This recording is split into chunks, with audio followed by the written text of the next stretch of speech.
Guruji, if people have Kaal Sarpa or Kaal Amrita yoga in their chart, what does it mean for them and what advice would you give them to protect their life?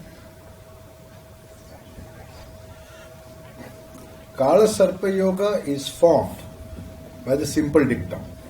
Agre Rahu, Adho Ketu, Sarve Madhya Graha. Means Rahu is in front, Ketu is in the back, and all the planets are in between. So basically in any horoscope, if you put your finger on Ketu and move towards Rahu in the zodiacal manner, all the other 7 planets, weekday planets what we call, should be there. If they are there, then it is Kaal Sarpa yoga by definition. But imagine the reverse situation. If I put my finger on Rahu and move to Ketu and I find all the 7 weekday planets, then that is Kaal Amrita yoga. So we have 2 situations. The starting point is Ketu and the ending point is Rahu. And all the planets are in between. So that is Kaal Sarpa, and then put the finger in Rahu, go up to Ketu, ending point is Ketu over here. And that is Kaal Amrita. So the yoga is defined by the ending point, not the starting point. And these yogas are actually based upon the Graha Malika yogas. Graha Malika yogas are when the planets are in a line. When all the planets are in a line in 4 signs or 5 signs or 6 signs, they form what is called 4 graha, 5 graha, 6 graha, 7 graha, like that Malika. Malika means garland yogas. In all these yogas, the primary importance is always given to the planet in the last sign. So that is how you have Kaal Sarpa yoga with Rahu ending it. Rahu is a Sarpa, the snake, the crawler, and or otherwise Kaal Amrita yoga where Ketu is ending it. He is the Moksha Karaka, the great sage.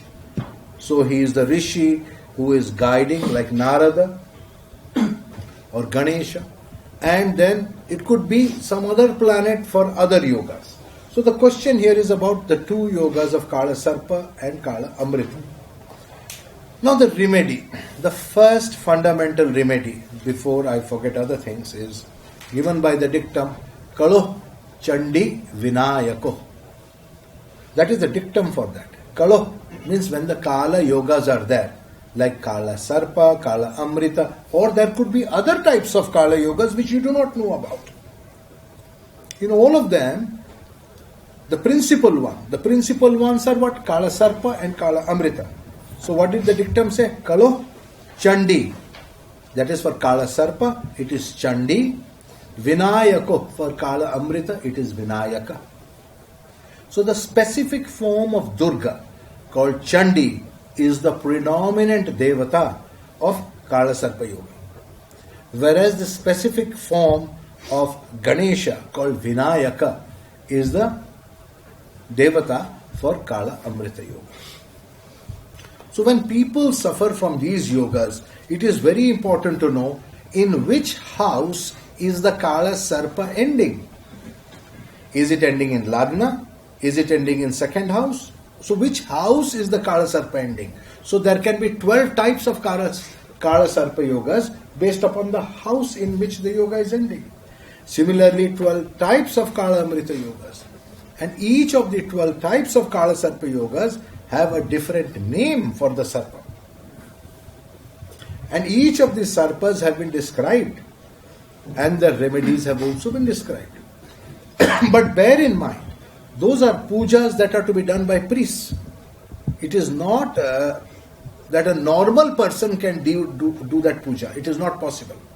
That is the reason why most astrologers don't talk about that to the client. They simply say that the puja has to be done.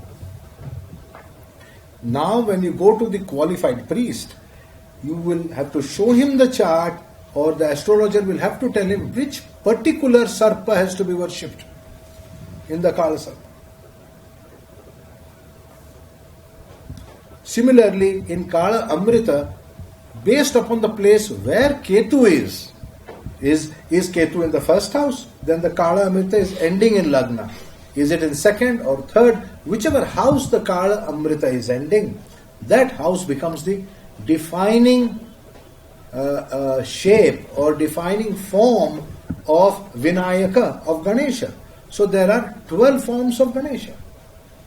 But the 12 forms of Ganesha are easily known by Narada Muni's teaching. Now who taught it? Narada Muni. And when we talk of Narada, which planet is associated with Narada? Ketu. So we see that Kala Amrita Yoga is ending in Ketu. We see that this same Ketu is going to indicate Ganesha worship because of the yoga, and the 12 names of Ganesha are given by Narada for this. And what are they named? Vakratanda, Ekadanta, Krishna Pingaksha, Gajavakra, Lambodara, Vikata, Vignaraja, Dhumravarna, Bhalachandra, Vinayaka, Gajapati, Gajanana, for the 12 houses. So depending where the Kala Amrita Yoga has ended, that is the form of Ganesha to be worshipped. Similarly, there are 12 forms of Chandi, but that you must bear in mind has to be done by the person who has the yoga. That person has to do the mantras of these forms of Vinayaka or the forms of Chandi to maintain protection from the Kala, the darkness. The problem is with the Kala, the darkness. I think that should clarify quite a bit. In the case of Grahamalika yogas also, the planet which is ending it is the most important planet. For that is the Devata that will define the controller of the horoscope. Which house is that Devata will give the form of the Devata. In this manner, all the Malika and Kala Sarpa and Kala Amrita yogas are to be dealt with.